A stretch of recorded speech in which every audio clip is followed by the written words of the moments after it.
नमस्कार दोस्तों, कैसे हैं आप सभी। मैं चंदन मिश्रा आप सभी का स्वागत करता हूं दोस्त।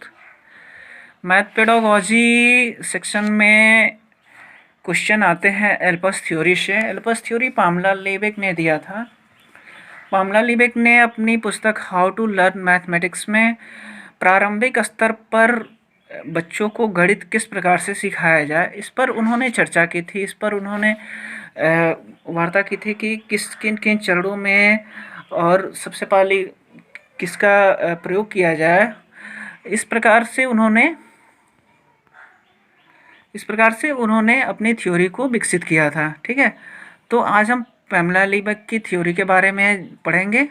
ठीक है, और चलती हैं इसी क्रम में।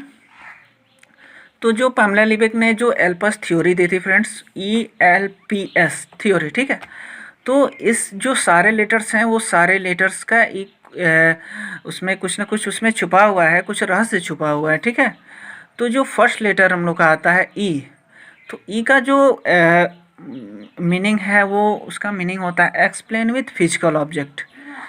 ठीक है, E for explain with physical object. ठीक है, जैसे अगर किसी बच्चे को प्रारंभिक स्तर पर गणित सिखाना है तो उसे साकार वस्तुओं से उसका साक्षात्कार कराया जाए। ठीक है, अगर बच्चे को हमको बताना है ये त्रिभुज है, ये चतुर्भुज, ये वर्ग है, तो उससे साकार वस्तुओं से साक्षात्कार कराया जाए। जैसे कि कोई ठोस है, अगर वो आयताकार कोई वस्तु है उसको पहले बच्चों को दिखाया जाए। ठीक है, उसके बाद जो नेक्स्ट है वो है यूज ऑफ लैंग्वेज।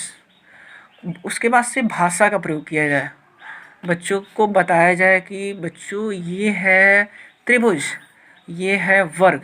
ठीक है, इस प्रकार से बच्चों को समझाया जाए, सिखाया जाए। ठीक है, उसके बाद जो नेक्स्ट स्टेप आता है P, use of pictures to describe the object, या जिस उसको बोल लीजिए जिस चीज़ के बारे में आप बता रहे हैं उसके बारे में आप चित्रों के माध्यम से आप बच्चों को समझाएंगे। ठीक है, आप जैसे कि उस भाषा के प्रयोग के बाद आप बच्चे को आयत का चित्र दिखाएंगे, वर्ग का चित्र दिखाएंगे।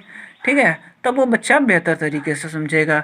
उसके बाद में एस फॉर सिंबल, उसके बाद से हम सिंबल का यूज करेंगे, प्रतीकों का यूज करेंगे। ठीक है, तो ये सीटेट एग्ज़ाम्स में अक्सर ये जो क्रम में लगाने को आ जाता है। एक जैसे पूछ देगा कि ऋतु कक्षा 2 में गणित पढ़ाना चाहती है। ठीक है, तो वो उसका जो एक क्रम है, उस निश्चित क्रम क्या होना चाहिए। ठीक है, तो वो क्रम दे देगा। उसके बाद से आपको उसमें ऑप्शन में देखना पड़ेगा ABCD है कि BCDA है, ऐसे करके आपको देखना पड़ेगा। इसमें कुछ ज़्यादा नहीं है, और लेकिन इससे क्वेश्चन ज़रूर आते हैं और ये बहुत ही इम्पोर्टेंट टॉपिक है।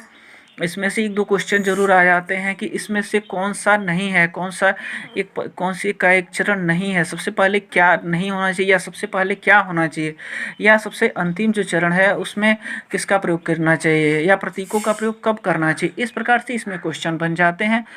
तो आपने इसको समझा होगा जहाँ तक मुझे पूरा विश्वास है। तो अगर एक बार इसको हम देख लेने की कोशिश करेंगे। E for explain with physical object, यानी साकार वस्तुओं से साक्षात्कार कराया जाए बच्चों को। ठीक है, सेकंड है एल, यूज ऑफ लैंग्वेज, भाषा का प्रयोग किया जाए। उसके बाद से जब साकार वस्तुओं को दिखा लिया जाए उसके बाद से भाषा के प्रयोग के माध्यम से उसे बताया जाए कि ये क्या, कौन सी वस्तु है या ये क्या है। ठीक है, उसके बाद से उस पिक्चर या उस ड्राइंग की जाए, उस पे पिक्चर ड्रॉ की जाए। उसके बाद से बच्चों को बताया जाए, जैसे कि वो शुरू में बच्चे अगर आप उनको वृत्त पढ़ाते हैं तो वो ऐसा नहीं आपको समझ में आएगा, उसको आप दिखाएंगे तो वो ढक्कन बोलेंगे। या अगर आप वर्ग दिखाते हैं तो उसको टेलीविज़न या उसको बोलेंगे कि नहीं ये तो माचिस है। इस प्रकार से वो डिफाइन करेंगे। ठीक है, तो ये क्रमबद्ध चरणों में और सबसे लास्ट में सिंबल का यूज करेंगे। ठीक है, तो इस क्रमबद्ध व्यवस्था में आप शिक्षण का कार्य करेंगे तो वो अत्यधिक प्रभावी होगा। ठीक है फ्रेंड्स, तो आशा है आपको समझ में आया होगा। 1 से 2 बार आप इस वीडियो को देखेंगे और इससे बहुत क्वेश्चन बनते हैं, हर एग्जाम्स में बनते हैं, चाहे वो प्राइमरी लेवल पे हो चाहे जूनियर लेवल पे हो। ठीक है फ्रेंड्स, तो आशा आपको समझ में आया होगा। Thank you.